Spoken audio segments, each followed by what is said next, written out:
So today we have Nuke on here, and Nuke, I'm really excited to discuss this with you. It's a topic that we actually touched on a little bit on our episode of the podcast, and really just talking about potential and what kind of holds people back from reaching theirs, and just kind of your views on it. Yeah, man. Thanks for having me back on here. It's always a pleasure to get around you and have these type of conversations.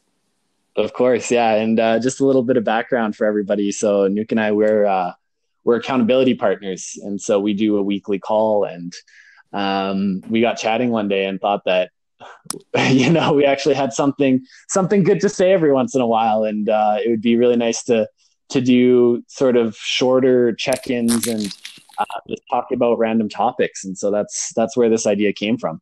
So excited that I'm going to credit you with the idea. Was it me? I thought it was you. Either way, we're here now. That's all that matters. All right, cool. Great.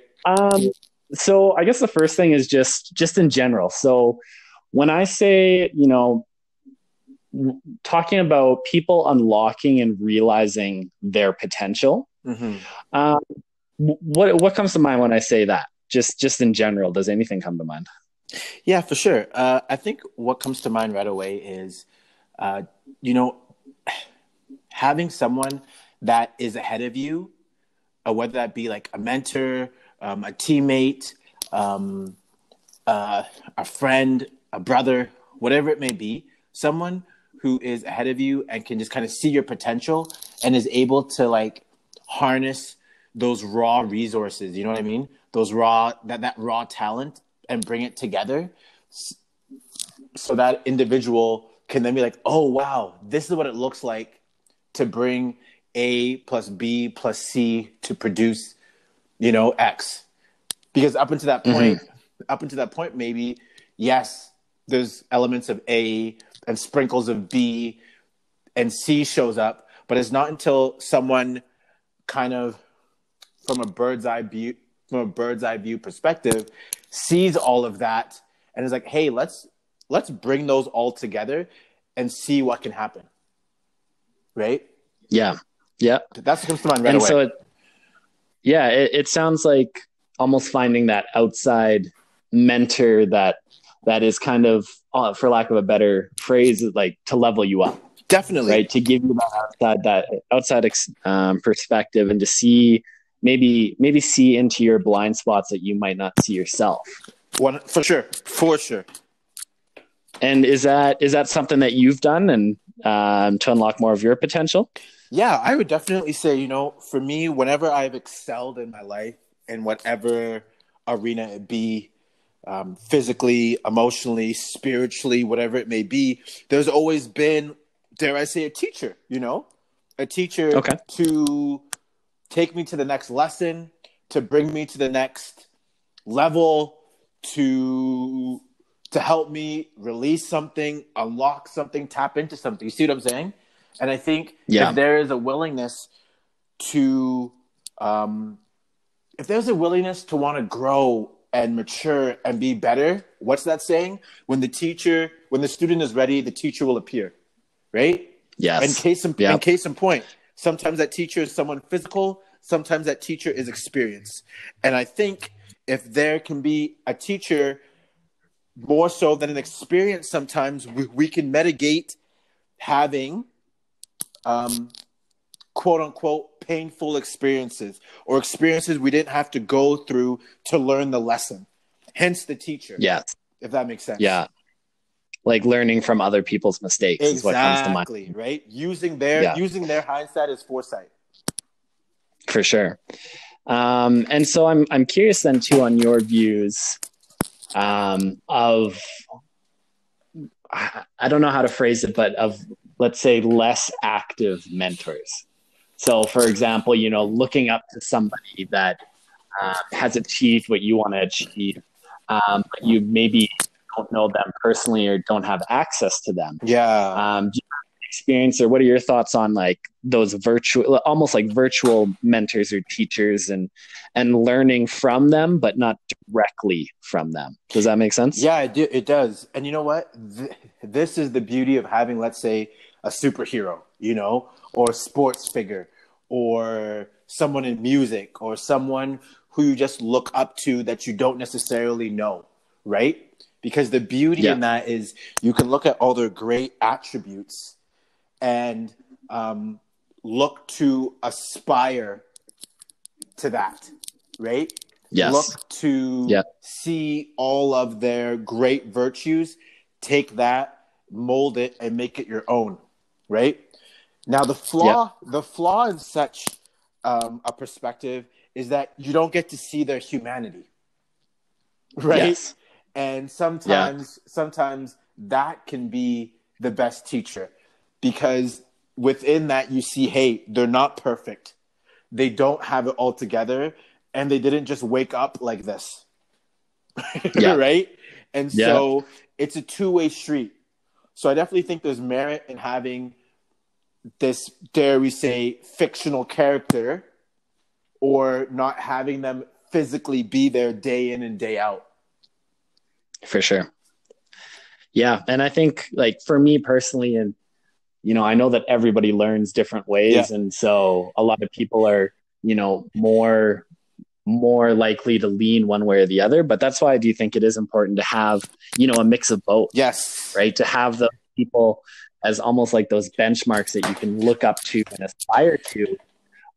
But then also having those more active mentors in your life of, like you said, seeing their humanity and also getting context, which is so important too. Yes. Of this is a specific situation. Yep. What do you think I should do? Yep. Right. And so that's why I think it is important to have a little bit of both of them. Well said. And two things come up here, Jared.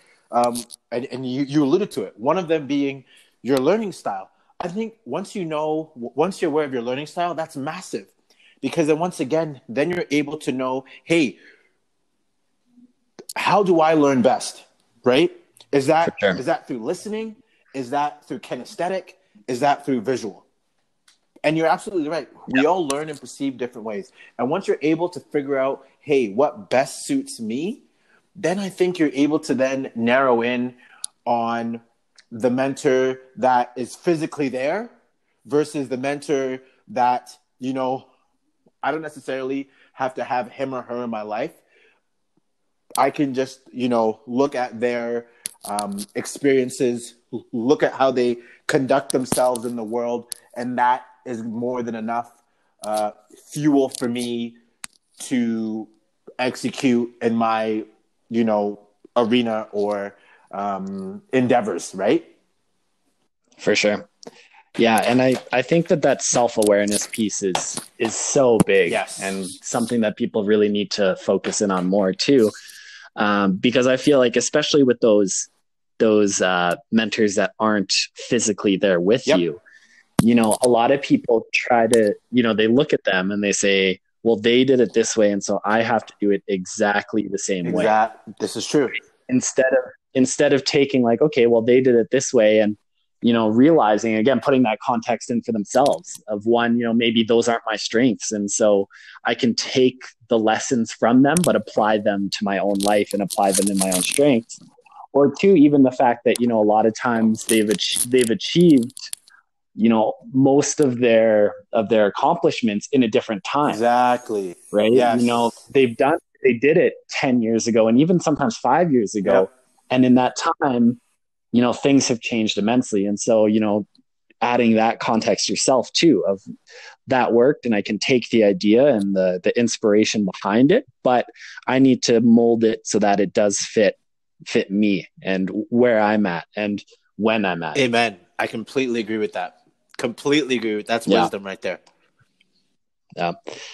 So the next one is something that we touched on, was the idea of people telling you what your potential is instead of finding it out for yourself. Yep. And we talked to where specifically when you're a kid, when you're a kid and what's your dream job and having these huge dreams of what you want to do. And, I'm going to change the world, or I'm going to do something impossible, or whatever it might be. And then having those people that you look up to, or especially when you're a kid, and once you get older, even just, your peers or your friends or your family, and having them tell you, well, that's not achievable, like pick something more realistic. Yep. So do you have any advice for, how to fight back against other people that are telling you that you can't do something? For sure. And when we're younger, we don't know any better, right? As far as we're concerned, Yeah. when we're younger, until we realize that we are conscious beings that will one day be adults, right? We take what we hear from our superiors in whatever arena it may be, school, church, you know what I mean? What else? Coaches, right? Our friends' parents. We take what they say as gospel because we don't know any better, right? So, Yeah. to me, let's break it down at that age.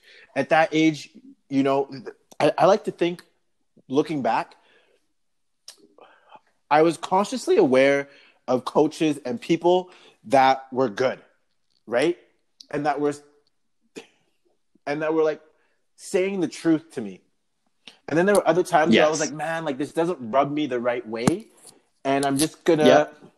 I'm not sure why, because my awareness wasn't there yet, right? It wasn't full. Yeah. However, deep down, my soul, my gut, my intuition, whatever you want to call it, probably said, hey, you know what? Like, don't hang around this caliber of people, or keep it to a minimum, et cetera, et cetera, et cetera. And so I think for the young individual who's still living at home, who has parents, hey, take it what they say with a grain of salt, and then be willing to then go and do your own research. Yes. You see what I'm saying? Yep. At any point in time in your age, once you start K to 12, there's nothing stopping you from being like, okay, 1 + 1 is 2. Awesome. I don't believe that. However, I'm going to go do my own research and find out why. Yep. You see what I'm saying? Yep, for sure. Newton's second law says this. I don't believe that. However, I'm going to go and find out why. And in that process of figuring out why, of being curious, right? You will then find your own truths. You will then cultivate your own unique, I want to say essence. Yes.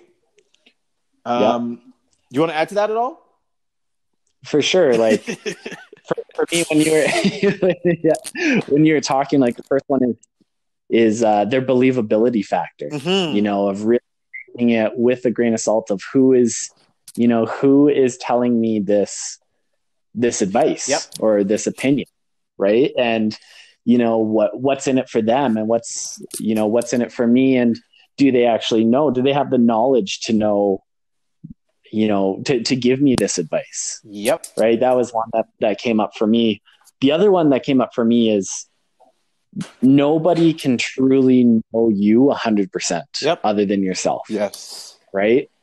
People can know you the vast majority of you, 90-95% of you, but nobody 100% knows every single thought and every single feeling that goes through your head, because they can't. Yep. Right. Yep.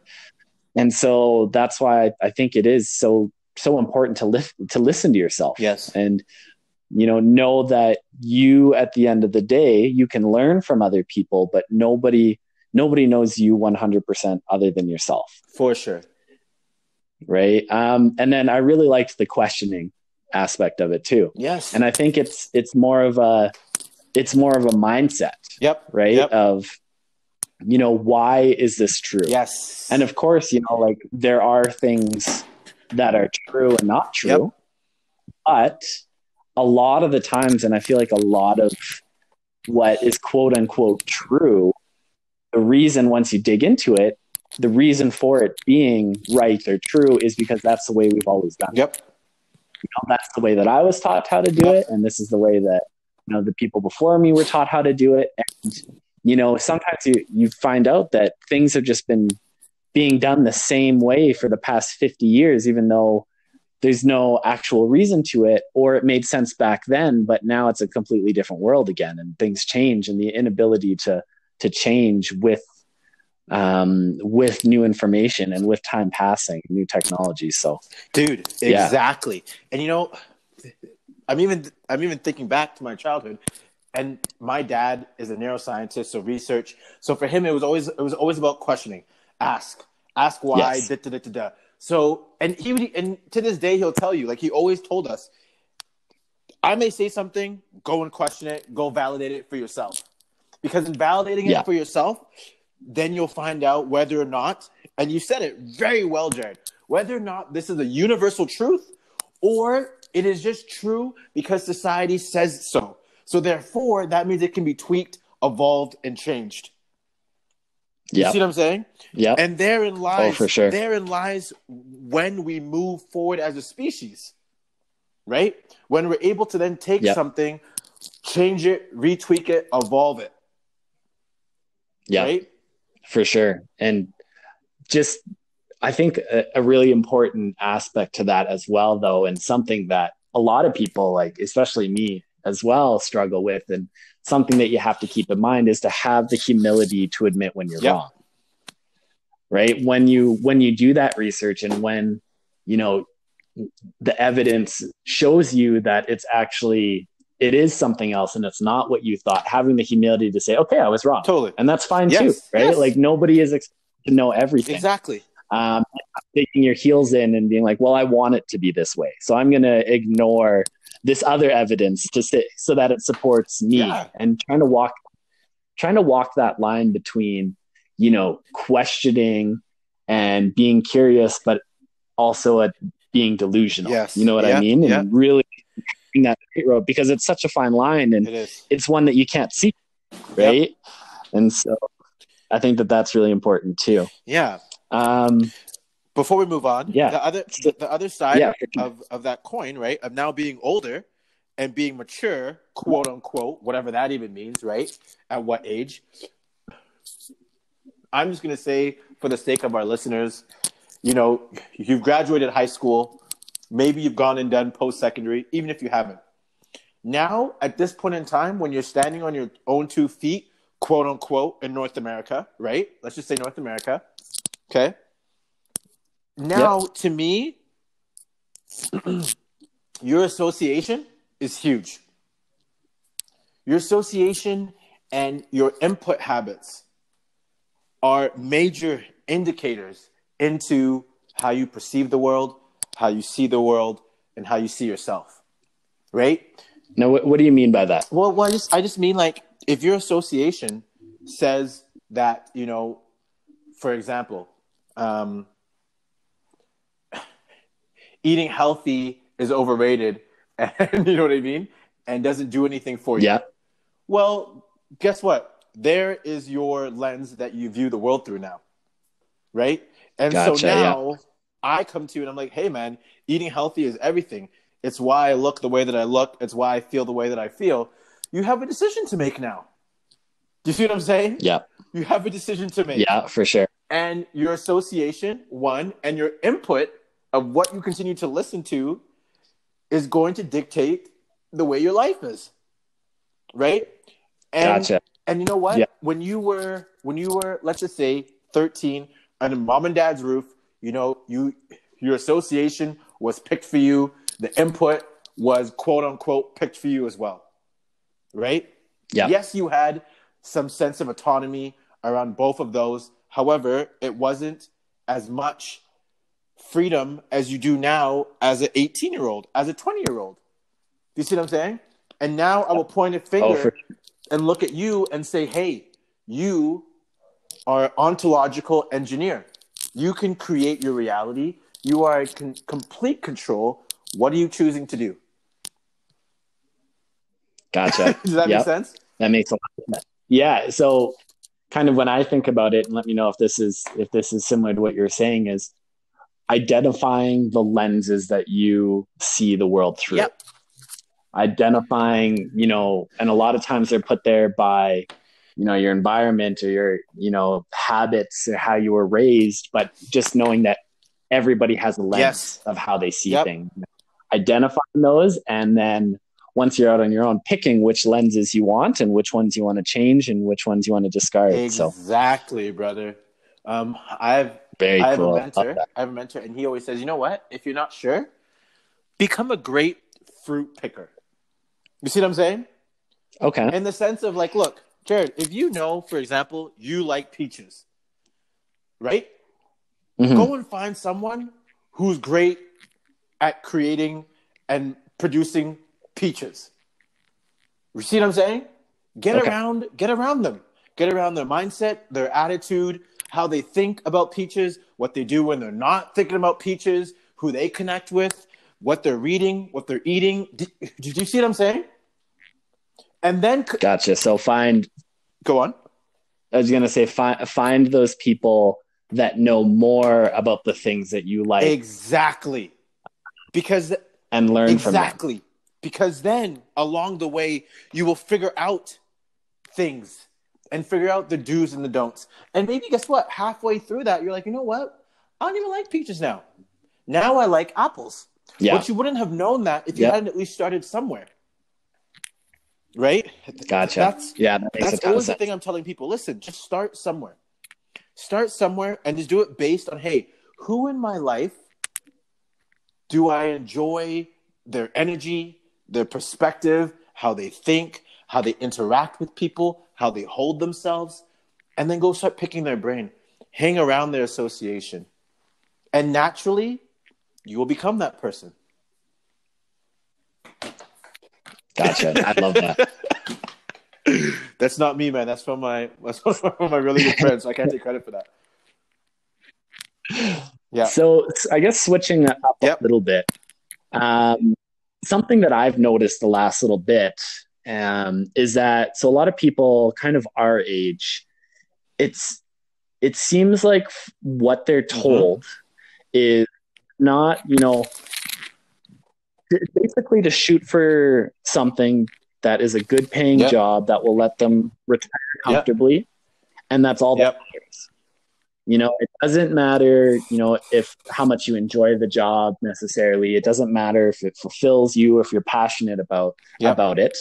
It's as soon as you can find a good paying job, get the pension so that you can Yep. retire. And that's always been something for me that I've struggled with. Like you said, just coming once I started going out on my own and just coming out of, high school and university and going, well, like, what if I want to Yep. experiment? What if that isn't my number Yep. one goal? And so it's come up again and again with more people that Yep. I've talked to. Um, yeah. Is that something that you've seen as well? Is that something that you agree or disagree with or have any thoughts Brother, on? I completely agree with everything you've just communicated. I think that narrative of go to school, post secondary, come out, land the job, you know what I mean? Da, da, da, da, da, cookie cutter home, da, da, da, da, da, you know what I mean? Married, kids, Yeah. da, da, da, do it for the next 30, 40 years, boom, pension, and we're good. That's life. And it's like, well, you know what? That might have worked, again, 50 years ago. 100 years ago, that probably made a lot of Yeah. sense, right? However, and you've said it Yeah. before, we're sitting here now in 2020, and this is a conversation I joke with my dad. I'm like, Dad, sometimes your mentality is that of like Windows 95. That's not going to work on a Mac in 2020. You see what I'm saying? I don't Yeah. care how great Windows is. And it's a beautiful, flawless program. However, it doesn't work on a Mac. It doesn't, right? And so therefore, Yeah. we can't keep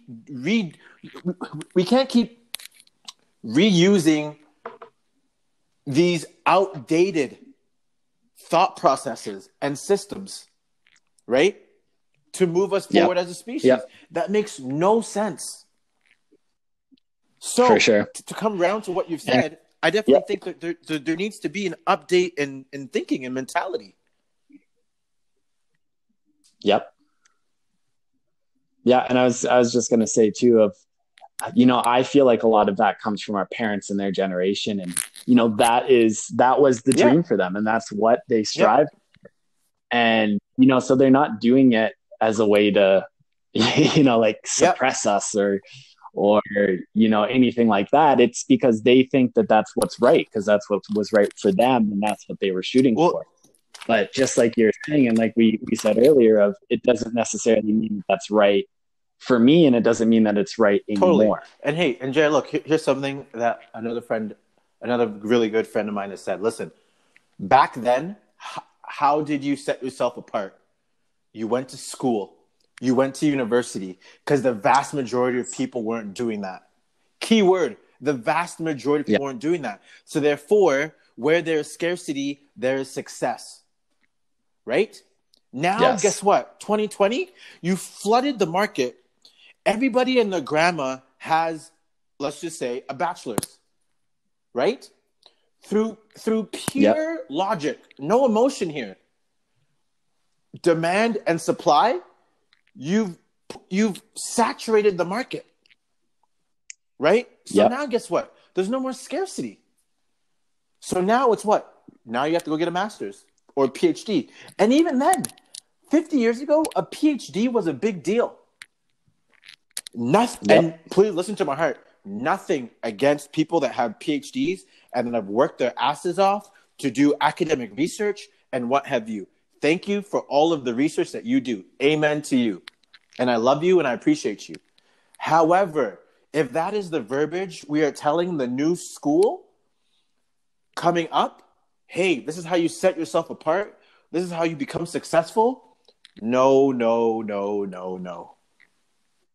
That's not. Yeah, that's not. for sure. Because scarcity is how you set yourself apart. Not conforming to what everyone else is doing. So if everyone else is going to get a bachelor's, a master's, a PhD, what do? You do the opposite.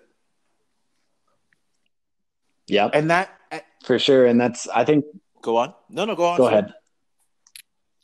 I was just going to say, and I think what makes it even more difficult with things like that, like even just a regular, a bachelor's degree, say, you're not only looking at the supply and demand of right now, you need to, look into the future.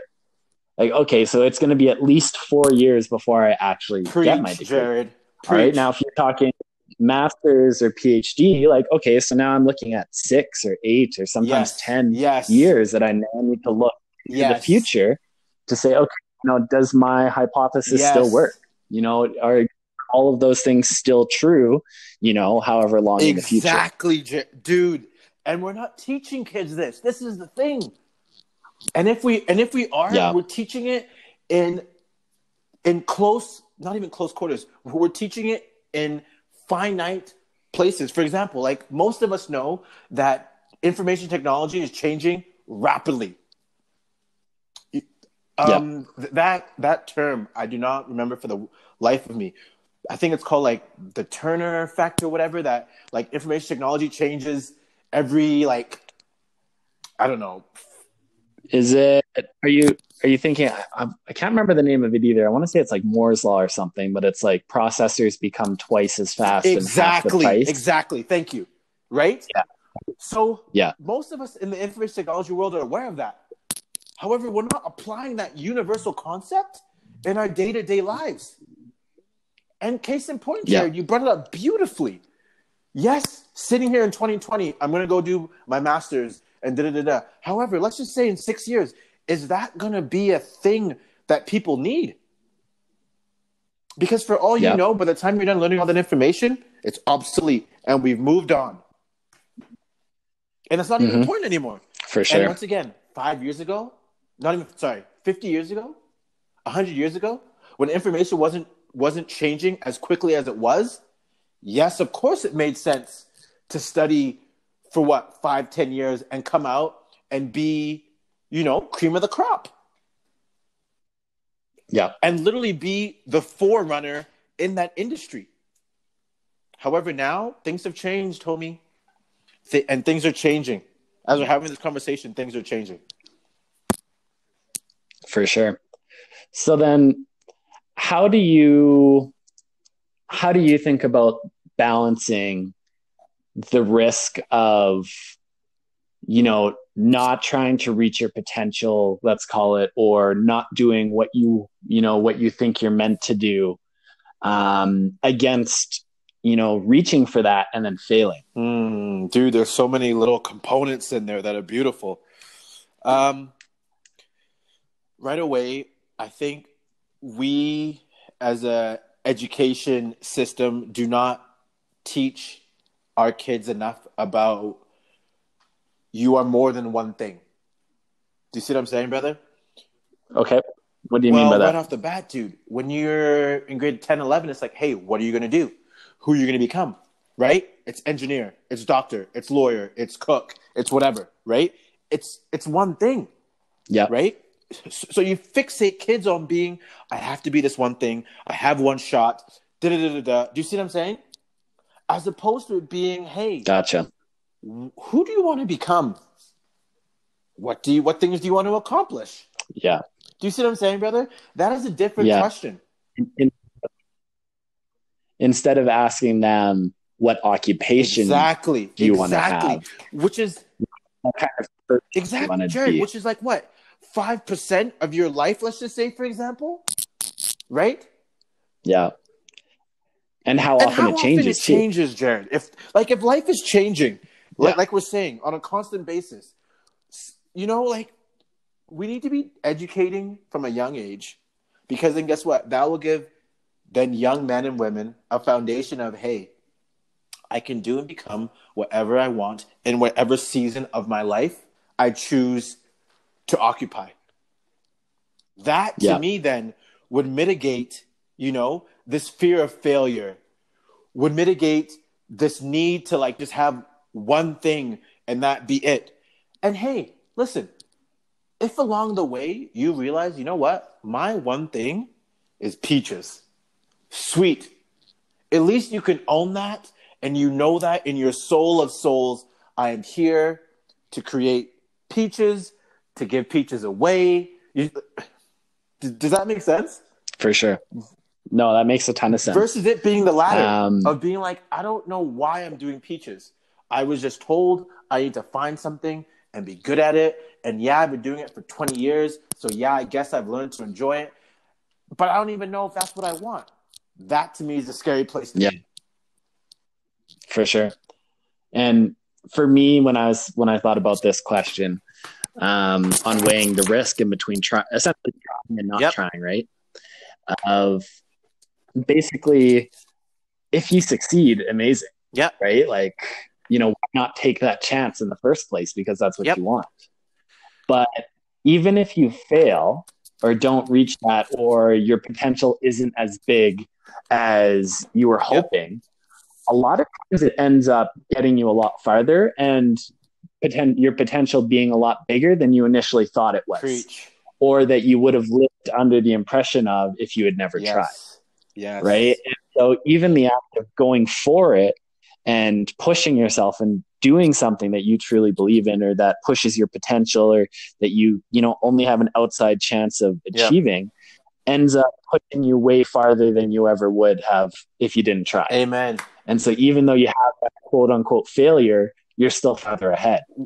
And then the other one is, like you were saying, of, a lot of people, they get stuck. Mm-hmm. They get stuck doing one thing for 20 years or 30 years. And, having that, and, like, if I hear it all the time of you regret the things that you didn't do a lot more than the things that you have done.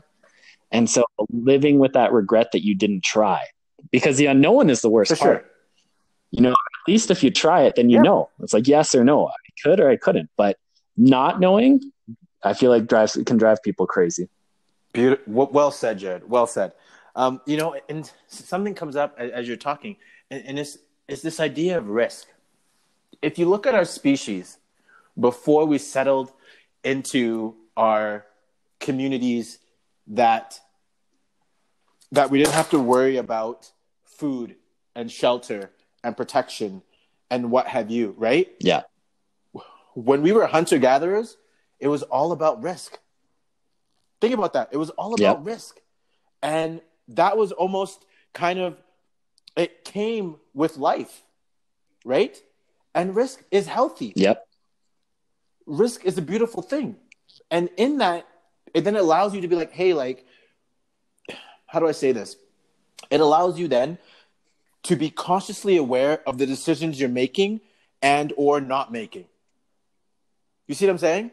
But we have eliminated that quote unquote risk factor out of a lot of the things in our day-to-day life, which is beautiful. And thank you for them. However, I think that risk factor is important in forging this holistic version of ourselves. Does that make sense? Yeah. Yeah, it does. And when you were talking about that, what came to mind for me was the difference between actual risk and perceived risk. Preach, brother. Right. And like you were saying, of back, while our species was evolving, it was real risk. It was hunter gatherer of, is a lion going to come eat me or not? Yep. Right. Or if I get thrown out of this social group, if I'm not accepted by the social group, I'm going to die because I can't survive by myself. Exactly. And so evolutionary, our evolution has implanted that into our brain, that is how we see risk. Whereas now, the risk of, trying a new job, a lot of times will give us the same, physiological response as I'm going to be cast out of the social group and won't survive. Exactly. So the perceived risk is way bigger than the actual risk is. Preach, brother. Well said. Yeah, thank you. And so the last thing that I have for you here is, what would you say to people who are afraid to reach for their potential? Whew. That's a good question. That's a great question. I'm gonna throw it back at you, Jared. What would you say? Yeah. I think for me, it really does kind of just go back to what we were talking about not too long ago. Of a lot of times, that perceived risk is actually way less than the actual risk, first of all. And then two, just being that a lot of times just trying and failing actually gives you more progress than not trying at all. Amen. And so just trying to reaffirm that to people. And I struggle to tell myself that too. Right. And so it's definitely, it's an easy thing to say, but a hard thing to follow through with. But it is something that, I think we have to constantly remind ourselves. Yeah. And I really like that. And I think for people, so to parallel what you're saying, is to redefine what failure looks like. Right? Because for a lot of us, a lot of us won't do something for the perceived, threat of what failure could look like. And I think we need to reimagine that word. Because if you're failing forward, you are striving towards whatever you need to. Failing forward, for example, like when you go to the gym, right? And if you're trying to build muscle, you almost want to fail with your reps and what have you, right? Because then that's telling you, that's training your body neurologically, like, hey, we need more muscle neurons to these muscle groups so that we can execute this, you know what I mean, more consistently. Don't quote me on that. I'm not a personal trainer, right? But you know what I'm saying? No? So in that context, no, for forward sure, is beautiful, right? However, if it's the latter and you're failing and you're not learning from that, right? There's no perspective, there's no hindsight, and you're just repeating the same thing. Well, then isn't that just the definition of insanity? Doing the exact same thing, expecting different results, right? For sure. So that would be my 2 cents. Yeah, and just adding, adding on to that too. I think that people tend to make, failing so black and white as well in the situation, right? And so what I mean by that is a lot of times it being gray of, okay, you have like, I want to say that your dream is to, change the world by starting a charity that, provides clean drinking water to everyone in the world. Like that is my big, hairy, audacious goal. And you try it and you go at it and you try and you give it your all. And after a couple years, you realize that you can't do it for whatever reason, right? And looking at that, you go, quote unquote, I failed. But a lot of times what you don't take into consideration is, say, all of the things that you learned while trying to do that. Totally. Right? All of, even the fact that you took the initiative to go and do that might lead to your next calling. And maybe your next calling is joining a different charity. Yep. Right. And the only reason that you were able to join it is because they saw that the work that you did on your first goal. 100. You know what I mean? Yes, sir. Taking those experiences, taking those learnings, and realizing that you quote unquote failed, but you actually gained so much that led to a different calling. Exactly. And enabled you to do that calling. And if you hadn't tried in the first place, then you never would have got to your new place. So therefore, Jared, can you look at that as even failure? Exactly. Exactly. Because that's not failure. And that's why it's not black and white. Right? You did not succeed in one aspect, but you succeeded in so many others. Exactly. That in a net game, it wasn't a failure. Net, it was positive. Net, successful. Yep. And yes, there were some failures in there, but that doesn't mean that you failed. Preach, brother, preach. I love that. Well said. Well said. Thank you. Well, Nuke, that's all I have for you right now. Is there anything that you wanted to add on at the end here? Sir, that was beautiful. Great questions, great dialogue. Always a pleasure. Thank you so much, and thanks again for doing this. No worries, man. Until we meet again.